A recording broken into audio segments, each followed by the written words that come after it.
All right, let's get right into it.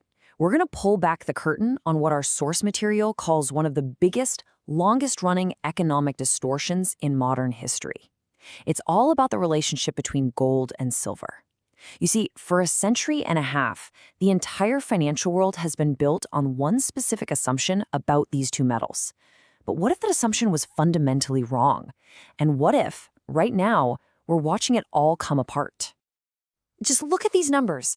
This really shows you the scale of what we're talking about. For 5,000 years, seriously, 5 millennia of human history, nature and the markets agreed. It took about 15 ounces of silver to get 1 ounce of gold. It was remarkably stable. But then look at today. Now it takes a whopping 75 ounces of silver to buy that same single ounce of gold. That's insane. So you have to ask yourself, what on earth happened to throw things so completely out of whack? And this quote right here, it gets straight to the heart of the argument. According to our source, this isn't some random market fluke. This wasn't an accident. No, this was an engineered outcome. This was done on purpose, the results of a specific choice made by some very powerful people with a very clear agenda. So, to figure out what's going on now, we need to travel back in time, back to the scene of what the source calls the original financial crime, the year 1873. Okay, this timeline lays it all out perfectly. For thousands of years, that 15-to-1 ratio was just the way things were. The U.S. founders even wrote it into law back in 1792. Both gold and silver were official money. And then, bam, 1873 happens. A single piece of legislation comes along and strips silver of its status as money in the United States. Just like that, a tradition that stood for 5,000 years was broken pretty much overnight. So the big question is why? Why would anyone do this? Well, the source argues it all came down to one word: control. Powerful financial interests wanted a system that was easier to manage, easier to centralize. And let's be honest, a financial system based on just one metal, gold, is a whole lot easier to control than one based on two. And that single decision, wow, it had massive consequences that we are all living with today.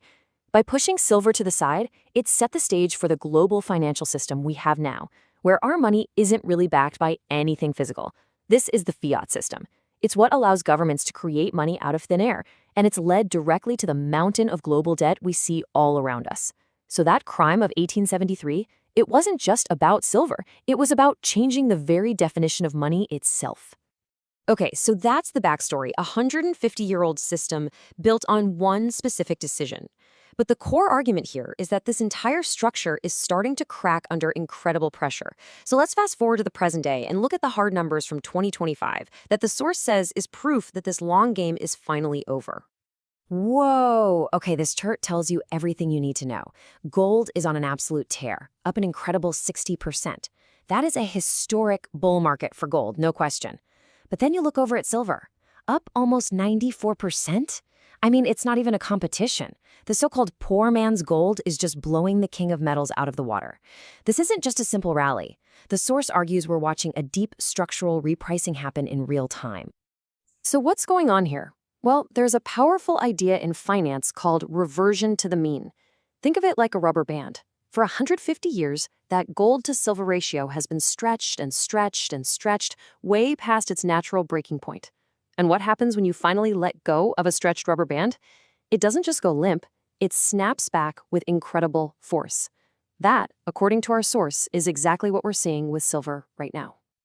So you have to be asking, why now? After a century and a half, why is this all happening at this exact moment? Well, it's not a coincidence.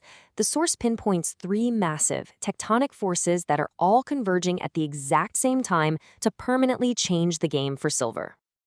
So what are these 3 drivers? First, you've got industrial demand that has gone into complete hyperdrive. Second, the old regulatory tricks used to keep the price down just don't work anymore. And third, and this is a big one, silver is quietly being brought back into the system as an official monetary asset. Let's break down each one. Let's start with demand. Look at this number. 200 million ounces. That's the projected physical silver deficit for 2025. What that means is the world is set to consume 200 million more ounces of silver than we can possibly mine or recycle. And this isn't a one-off. It's the fifth year in a row of a massive shortfall. The world is literally eating silver faster than we can get it out of the ground. And what's eating all this silver? Well, it's pretty much all the technology that's building our future. We're talking solar panels, electric vehicles, 5G towers, AI data centers, you name it, it needs silver. And here's the key. This demand is what they call price inelastic. That means these industries have to have silver. There are no substitutes. They will pay whatever it takes to get it, and that creates an incredibly strong floor under the price. All right, on to the second force. For decades, there was a well-known game being played. Whenever the price of real physical silver started to climb, a few big banks would just flood the market with paper silver. Think of them as IOUs for silver they didn't actually have. It was an effective way to smash the price down. Well, that game is now over. New international banking rules called Basel III make it way too expensive for banks to play those old games. The paper tiger they used to control the market has basically lost its teeth. And that brings us to the third force, and honestly, this one could be the biggest game changer of all. Our source highlights a seismic policy shift happening in India. Starting April 1st, 2026, the Reserve Bank of India will allow commercial banks to issue loans with silver as collateral. This is a huge deal. It's the first major step by a major economy towards the official remonetization of silver in over a century. So why does India matter so much? Well, get this. Private citizens in India are estimated to hold over 25,000 tons of silver, mostly in the form of jewelry. For centuries, this has been what you'd call dormant wealth. It's valuable, but you can't really do anything with it. This new rule from the central bank unlocks all of it. It instantly turns family heirlooms into financial collateral. It's the government officially validating silver as a true monetary asset once again. So let's bring it all together. You've got a relentless industrial deficit, the end of the paper price manipulation, and the very first steps toward official remonetization.